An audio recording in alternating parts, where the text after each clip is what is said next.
صباح الخير عليكم، كي دايرين؟ لاباس؟ نتمنى تكونوا كاملين بخير على خير. دابا راه الصباح هذا قلت نحل الكاميرا وندير فيديو. آه لانني صراحه غبرت شويه. المهم ما كانتش عندي اصلا خاطر باش نحل لاشين وباش نتكلم شويه، باش ندير حتى شي فيديو. اليوم قررت، لان الناس شاوني وتكلموا معايا وقالوا لي بالعكس العشان ديالك فيها الافاده لينا، علاش لا ما ديريش لينا دي فيديو نستافدوا ولو يكون غير فيديو قصير ولا هكا. المهم انا حليت الكاميرا دابا وقلت غادي نصور فيديو، غادي نتكلم لكم على الكحه. كنشكركم بعد قبل، كنشكركم بزاف بزاف على المسانده ديالكم ليا، وكنشكر كل البنات اللي تواصلوا معايا، سواء بنات سواء دراري. المهم انا ما عرفتش بالضبط الجنس ديالهم، مي المهم الناس بزاف تواصلوا معايا في الانستغرام.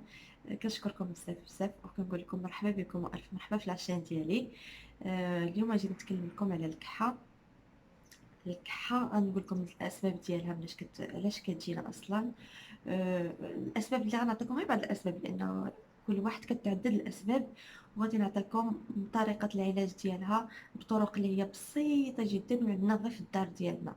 يعني نحاولوا اننا نتفاداو الادويه من الاول، لان في الاول انا دائما كنقول لكم دائما سيروا للحاجه الطبيعيه، عاد باش من بعد سيروا الادويه. يعني التجؤوا للادويه خليوها اخر حاجه، لان في الاول تقدروا تشافيو راسكم براسكم، يعني في حاجه اللي طبيعيه وعندنا في الدار.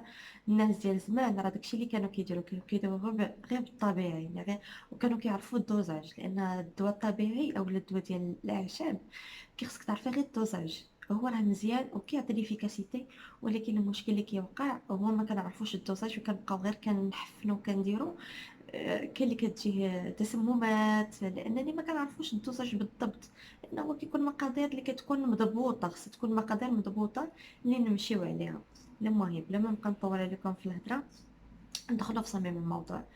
بغيت نقول لكم على ان الكحه او السعال، لان كاين معنا هنا اخوات جزائريات ما عرفتش واش غيفهموا بالضبط اللهجه ديالنا. مي المهم انا غادي نحاول نفسر شويه بحال باللغه العربيه وميم طون بالدارجه ديالنا باش كلشي الناس يفهموا. لان الهدف من القناه، الهدف الاساسي انا من القناه ديالي هو انني فاتحه قناه باش تعمل استفاده فقط. هذا هو الهدف ديالي، ماشي هدف مادي نهائيا. ماشي باش الناس يقولوا لا راه حيت كنتاجر ولا راه ما كنتاجر ما حتى شي حاجه. مي الهدف هو لان كاينين الناس في الجبال، كاينين الناس في مناطق اللي ما واصلينش لي ديسبونسير، ما واصلينش المستشفيات، ما واصلينش. وممكن الحوايج اللي كيكون عندها بساط وما كيعرفوش ما يديروا بهم، ولكن كاينين شي اشياء اللي عندك ما ديري بهم وفي وسط دارك وتقدري تستافدي منهم. المهم انا غنعطيك داكشي لحد العلم ديالي اللي انا عرفت اللي قريت، يعني حتى انا باغي قريت على هادشي، ماشي راه انا كنت كنديرو ولا، لان أنا الدومين ديالي شويه بعيد على هادشي الاعشاب وكذا. ولكن حتى انا كنديرو بالحكم انني حتى انا ولدي عندي صغير كيمرض ليا. كنحاول ندير داكشي الطبيعي في الاول، حتى كنشوف صافي حتى كنفقد الامل، عاد كندي عند الطبيب. باش ماشي نكذب عليكم، حتى انا كنعاني من نفس الحاجه، يعني خاصه في هذه الفتره هذه ديال الشتوى. الدراري الصغار بزاف كيمرضوا بزاف واحد الدرجه ما كتصورش، حيت لاكريش الجو كيتبدل. يعني مره كيكون الدار دافيه كنخرجوه للبرد كيضربوا البرد، كيكون تاني في لاكريش سخون كنخرجوه كيضربوا البرد. يعني دائما شونجمون د كليما كيسبب لنا الصراحه مشكل. حتى انا كنعاني منه لان ولدي باقي صغير، دائما مريض بالكحه. كنحاولوا الطبيعي، يعني حتى كنيأسوا من الطبيعي، عاد كنمشيو لحاجه اخرى. المهم اللي غنعطيكم دابا هو لي تيب ديال الكحبه. كاينه الكحبه الرطبه اولا كنقولوا الكحبه عامره، وكاينه الكحبه الناشفه اولا الجافه. كاينين هاد جوج ديال لي تيب. نعطيكم في الاول الكحبه الناشفه. الكحبه الناشفه مناش كتجينا؟ الكحبه الناشفه كتجينا من الاحبال الصوتيه ديالنا، اللي هو من لاكورج ديالنا، ولا كنقولوا البلغوم. كتجينا من الاحبال الصوتيه اللي كيبداو دوك الاحبال الصوتيه كيتحاكوا، وفي هذاك الاحتكاك ديالهم كيبداو كيمتصوا لنا المغنيسيوم والكالسيوم. منين كيبدا كيكون هذاك النقص ديال المغنيسيوم والكالسيوم كيبدا يدي لنا الكحبه. هاد المعلومات تقدر ما ماشي اي واحد غادي يعرفهم، لان صعيب باش تعرفيهم الا ما كنتيش قريتي عليها وعرفتيها. المهم انا بغيت غير باش نفسر لكم علاش اصلا كتجينا هذيك الكحبه.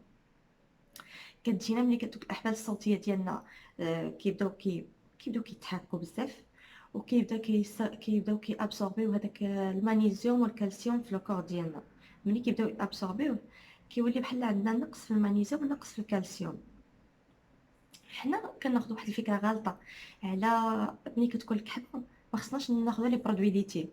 حتى انا كنت كنديرها لولدي، كنقول لا راه الكحبه، لانني ملي كنعطيه بيبغون ديال الحليب كتغياجي لي، عرفتي راه كتبقى تجهد جهد جهد حتى كيبداو يجيو هذوك لي فوميسمون.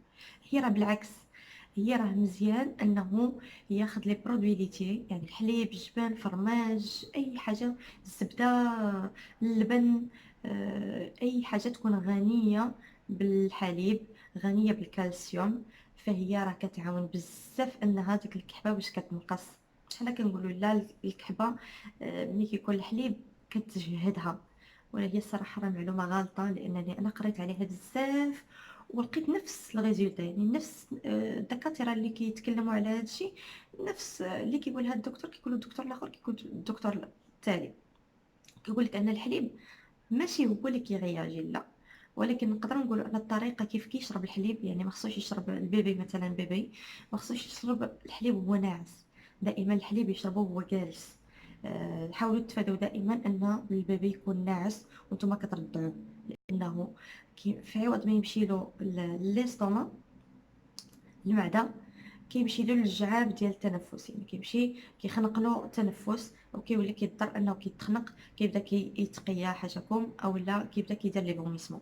المهم لهذا كيخص الانسان ياخذ لي برودوي ليتي، ياكلهم مزيان، يعني في هذيك خاصه في هذيك لا بيريود ديال الكحه، نهضر دابا على الكحه الناشفه. وسبب ثاني كيكون بعد المرض الارق، شويه ديال التعب، وكيكون الارهاق، حتى الارهاق والستريس راه كيكون سبب من سبب ديال الكحبه. يعني بعض المرات كتكوني مرهقه مستريسيه وسميتو، سبحان الله العظيم كتجيك الكحبه. المهم كيف قلت لكم تكون ديك الضغوطات النفسيه صافي. دابا الكحبه ناشفه هادو هما الاسباب ديالها اللي كيكونوا اكثر، زعما هادو هما اللي تيكونوا باينين، هما هاد جوج ديال الاسباب. اولا تيكون السبب التالي اللي هو كيكون هبوط في المناعه. منين كتكون عندنا لا غريب، لان ملي كيكون الغريب او لا الرواح او لا الرشح، كل واحد شنو كيقولوا له، كيكون المناعه ديالنا كتهبط. الوغ ملي كيجينا الرواح، الاكثريه كتلقى ملي كيجينا الرواح كيتبعها الكحبه، سبحان الله العظيم ملي كيجينا الرواح كتبعها الكحبه. كيكون هذا حتى هو سبب من الاسباب ان الكحه كتجينا، هذا حتى هو سبب من الاسباب. نعطيكم بعدا الحاجه الاولى اللي تقدروا تديروها في هذه المرحله هذه. الحاجه الاولى اللي ننصحكم بها دائما ديروها هي الغرغره ديال الحامض، او لا كاين اللي كيقولوا الليمون، السيترون. المهم انا غنجيكم هو السيترون الحامض. غتعصروا واحد الحامضه وغديروا الغرغره ديالها لمده واحد 3 ايام.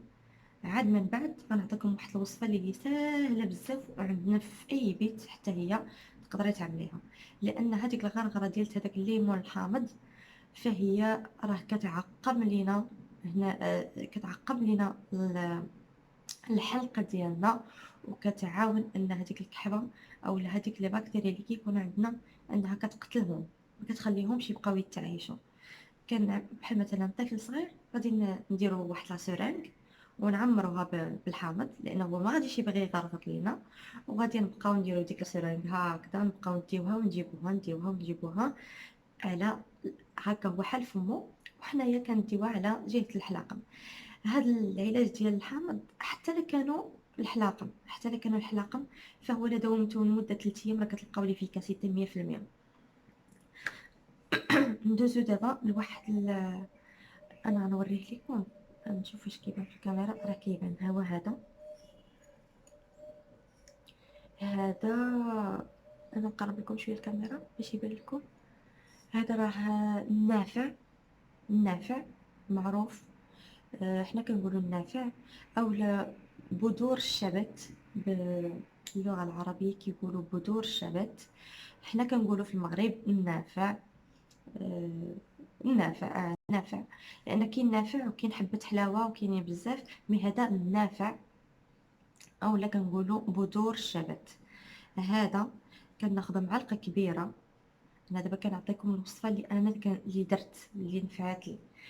كتاخدي معلقة كبيرة، كديري تقريبا واحد الكاس كبير ديال الماء، كديريه يغلى وكتكبي هذيك المعلقه هكا، ماشي بالضروره طحنيه ولا شي حاجه، غير هكذا يكون غير منقي محيد منه الحجر سميتو. كديري كتاخدي معلقه كبيره وكتعمريه، كتديريه كيغلى.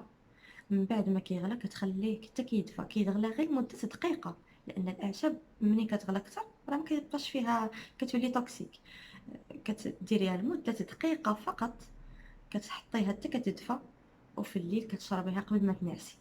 قبل ما تنعسي تشربي كاس ديال العصير، كاس كبير المهم، كتشربيه وتنعسي. داوميها وغتلقاي عليها واحد الراحه سبحان الله العظيم، راه بحال كنتي كتكذبي على ديك الاستعلاء انها راه كانت فيك. كاين دواء تاني، هو ماشي دواء ولكن تقدروا تستعملوه، هي سلطه كتدار الخاصه ملي كتكون الكحبه ناشفه. كتعملي واحد تومه، حبه ديال الثوم، كتحكيها ولا تمعسيها. كديري واحد البصيله صغيره، كديري مطيشه، وكديري واحد العصره ديال الحامض، وكديري فيها داك الشبت حنا كنقولوا له البسباس، هو البسباس. كديري فيها بسباسه، كوليها وسيري تكاي، وغادي تحسي ان راسك راه كتعرقي لواحد الدرجه ما كتصورش. غتحسي بواحد التعرق، وهذاك التعرق راه كيحيد لك هذيك النزله ديال الكحبه. سبحان الله العظيم، هذه زعما راه مجربه 100%. اما بالنسبه للكحه العامره، اولا كنقولوا الكحه الرطبه اولا السعال الرطب، هو اللي كيكونوا فيه لي سيكريسيون، يعني اللي هو ملي كتكحبي كتبداي كتطلعي من صدرك حاشاكم كنقولوا التنخيمه، كتبدا كتطلع. هذه هي الكحبه العامره. هذيك الكحبه العامره آه، هذيك كتجي يا اما كتكون هذيك كيخرج دوك لي سيكريسيون اما بيضين يا اما صفر. هذوك علامه ان الصدر راه عمر لينا بزاف وكنبداو نخرجوا في هذاك الكرشه. في هاد لي كرشه هادو عندنا واحد الحل اللي هو ساهل، اللي هو كتاخدو ثلاثه ديال القرنفل، ثلاثه ديال القرنفلات، مسمار ديال القرنفل، كتاخدو ثلاثه د الحبات فقط. كتاخدو واحد غير هكذا، غير شويه ديال الزعتر، وكتاخدو شويه ديال اوراق الريحان. غادي تاخدو واحد الكاسرونه، يكون جهد واحد الكاس كبير ديال الماء، جهد 250 مليلتر تقريبا، لان كندير تقريبا 250 مليلتر ديال الماء. كتديريه، غتديريه يغلى مزيان. من بعد ما كيغلى كت... كتعملي القرنفلات، كتخليهم لمده دقيقه. ثلاثه د المسامير ديال القرنفل كتخليهم يغلوا واحد الدقيقه. من بعد كتزيدي عليهم كما قلت لكم اوراق ديال الريحان وريقات ديال الزعتر، غير شويه شويه، غير هكا، غير واحد الهزيزه هكا، شويه شويه وصافي. هادوك كتديريهم كيخليهم تغلاو حتى هما لمده دقيقه اخرى، صافي كتطفي عليه وتخليه حتى كيدفى حتى هو. وملي كتبغي تنعسي كتشربي هذاك الكاس وكتنعسي. ملي كتشربيهم راه كتحسي عليهم بواحد الراحه، خاصه لان الكحبه كتشدك بالليل. يعني راه كتكوني في النهار شويه كتقاومي، ولكن بالليل راه كتجهد. هذه راه معروفه ان الكحبه سبحان الله العظيم بالليل راه كتجهد بزاف. الحلقه ديال اليوم كنقول لكم شكرا بزاف للتتبع ديالكم، نتمنى انكم تستافدوا من هذا الشيء اللي قلت لكم. انا غادي نخلي لكم التصويره ديال هذا بذور الشبت، لان نقدر الناس ما يعرفوش، ما عرفتش لانه راه معروف هو النافع اولا بذور الشبت. غنخلي لكم الصوره ديالو باش تعرفوه. ونقول لكم صباحكم مبروك والسلام عليكم.